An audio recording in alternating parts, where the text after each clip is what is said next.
पंडित जवाहरलाल नेहरू ने कहा मत जाओ, तो सीतामढ़ी में मां जानकी का भी भव्य मंदिर का निर्माण ये एनडीए की बीजेपी की सरकार करवा रही है। अब यूपी में दंगा नहीं, सब चंगा है। कांग्रेस के लोग आज आवश्यकता पड़ती है कैसे इन लोगों ने बिहार के ही पुत्र से सीताराम केसरी को अपमानित किया था। यही तो कांग्रेस है। कैसे जेपी के सपनों को आरजेडी ने धूल दूषित करने का काम किया था, किससे छुपा हुआ नहीं। बहन और भाइयों, राजेंद्र बाबू जब सोमनाथ के मंदिर के पुनरुद्धार के लिए जा रहे थे, कांग्रेस के उस समय के प्रधानमंत्री पंडित जवाहरलाल नेहरू ने कहा मत जाओ। उन्होंने कहा सोमनाथ के मंदिर के लिए, उन्होंने कहा नहीं जाना है, मंदिर का पुनरुद्धार नहीं होना है। राजेंद्र बाबू ने कहा कि मैं बिहार में जन्मा हूं और सोमनाथ भारत के गौरव का प्रतीक है, पहला द्वादश ज्योतिर्लिंगों में पहला ज्योतिर्लिंग है। आवश्यकता पड़ेगी अपने पद से इस्तीफा दूंगा, लेकिन सोमनाथ के मंदिर के पुनरुद्धार कार्यक्रम में जरूर जाऊंगा। यह है बिहार, और बिहार ने साबित कर दिया,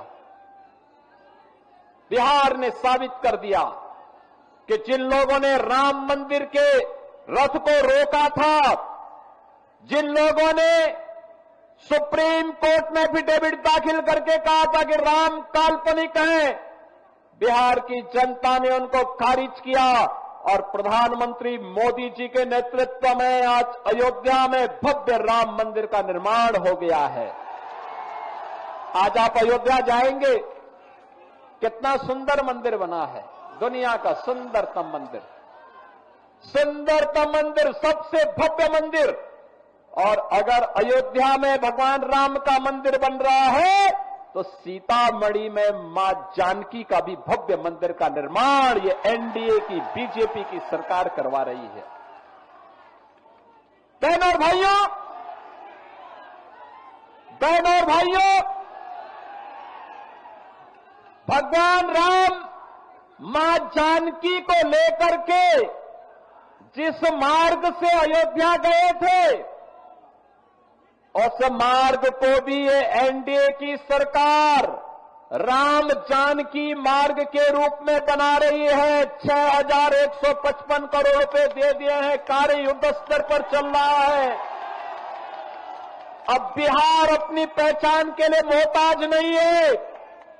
अब बिहार के अंदर कनेक्टिविटी है, सड़क की कनेक्टिविटी है, रेलवे की कनेक्टिविटी है, मेट्रो की बेहतर पब्लिक ट्रांसपोर्ट की सुविधा आ रही है, एयर कनेक्टिविटी है और इनलैंड वाटरवे की सुविधा भी अब बिहार के अंदर तेजी के साथ विकसित हुई है। अब बिहार के अंदर स्कूल बन रहे हैं, कॉलेजेस बन रहे हैं, इंजीनियरिंग कॉलेजेस बन रहे हैं, मेडिकल कॉलेजेस बन रहे हैं। अब अन्नदाता किसान को किसान सम्मान निधि का लाभ मिलता है, गरीब को राशन मिलता है, आजीविका बहनें ड्रोन दीदी बन करके आर्थिक स्वावलंबन के मार्ग पर अग्रसर हो रही हैं और 75 लाख बहनों को आर्थिक स्वावलंबन की ओर अग्रसर करने के लिए नीतीश बाबू के नेतृत्व में उन्हें पहली किस्त जारी हो गई है। बहनों और भाइयों, ये एनडीए है, बोलता कम है, करके दिखाता है। ये झूठे वायदे नहीं करता, पहले करता है फिर बोलता है। हमने कहा था ना कि रामलला हम आएंगे, मंदिर वहीं बनाएंगे, हो गया ना। एनडीए ने कहा था ना यूपी में कि आएंगे, माफिया राज यूपी का समाप्त करेंगे, दंगे फसाद समाप्त करेंगे। बहनों और भाइयों, 8.5 वर्ष में एक भी दंगा नहीं हुआ। और अगर किसी ने दंगा करने का साहस किया तो उसको तो जेल के अंदर ठोसा ही, उनकी पूरी प्रॉपर्टी भी कब्जे में लेकर के गरीबों के आवास बना दिए गए। अब यूपी में दंगा नहीं, सब चंगा है। अब यूपी में दंगा नहीं कर सकता कोई। पर्व और त्योहार के पहले, दंगाई के पहले की उसको बता दिया जाता है कि भाई दंगा करोगे तो खानदानी पूरी प्रॉपर्टी भी जाएगी, कहीं भीख भी नहीं मिलेगी। बहनों और भाइयों, और हमने कहा था ना, माफिया राज सदैव के लिए समाप्त करेंगे और बहुत अच्छे ढंग से उनके जहन्नुम के टिकट काटे गए। बहुत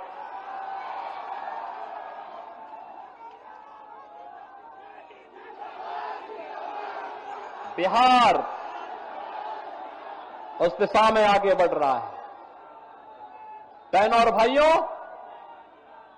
एनडीए की सरकार जो बोलती है वो करके दिखाती है। हर प्रकार की सुविधा हर गरीब के लिए, हर गांव के लिए, हर किसान के लिए, हर नौजवान के लिए, हर बहन और बेटी के लिए, और इसके लिए प्रधानमंत्री मोदी जी के नेतृत्व में 11 वर्ष में एक भारत श्रेष्ठ भारत की तर्ज पर पूरे भारत को अब विकसित भारत बनाने की दिशा में जो कार्य प्रारंभ हुए हैं, विकसित भारत के लिए जो मैंने कहा, विकसित बिहार चाहिए और विकसित बिहार के लिए एनडीए की सरकार फिर से चाहिए। और इसके लिए आप सभी का आह्वान है। 8 विधानसभा क्षेत्र हैं सीवान जनपद में, और रघुनाथपुर के उत्साह को देख करके तो मैं कह सकता हूं कि रघुनाथपुर में तो लोगों ने कह दिया कि खानदानी माफिया को फिर से नहीं आने देना है। और मैं कह सकता हूं कि सीवान की सभा को भारी बरसात के बावजूद मैं कह सकता हूं कि सीवान की जनता ने तय कर दिया है कि सीवान के साथ साथ जितनी भी हमारी विधानसभाएं हैं, दरोदा है, बड़हरिया है और अन्य 8 विधानसभाओं में एनडीए का परचम लहराएगा, इंडी गठबंधन गर्त में जाएगा। इनका झूठ और फरेब अब नहीं चलने वाला है। फिर से नीतीश बाबू के नेतृत्व में, प्रधानमंत्री मोदी जी के मार्गदर्शन में बिहार के अंदर एनडीए की सरकार को हमें बनाना है और एक सुशासन की सुदृढ़ नींव पर विकसित बिहार की परिकल्पना को साकार करना है। क्या आप सहमत हैं? बिहार विकसित होना चाहिए ना? विकसित बिहार के लिए सहमत हैं? इस सड़क के इस पार के लोग क्या आप नहीं चाहते क्या? घर के ऊपर, छत के ऊपर, इधर जो नौजवान खड़े हैं पीछे, इधर भी काफी दूर तक है। विकसित बिहार चाहते हैं ना?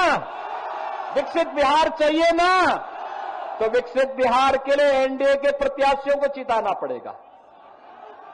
एनडीए के प्रत्याशी बीजेपी के हो, जेडीयू के हो, लोक जनशक्ति पार्टी के हो या फिर हम के हो, इन सभी में जिस भी पार्टी से दिया गया जो अधिकृत प्रत्याशी है उसे एनडीए के द्वारा, उस पार्टी के द्वारा जो घोषित चुनाव चिन्ह है उसके अनुरूप हम विजयी बना करके भेजेंगे। तो विकसित बिहार की परिकल्पना और विकसित बिहार से फिर से भारत के स्वर्ण युग की ओर, राम राज्य की अवधारणा को साकार करने को हमें आगे बढ़ना है। इस विश्वास के साथ आप सभी के प्रति हृदय से आभार व्यक्त करते हुए, इतनी भारी बारिश के बाद आपका जो उत्साह अभिनंदनीय है, आपको मैं हृदय से धन्यवाद देते हुए वाणी को देता हूं विराम। मेरे साथ बोलेंगे जय श्री राम।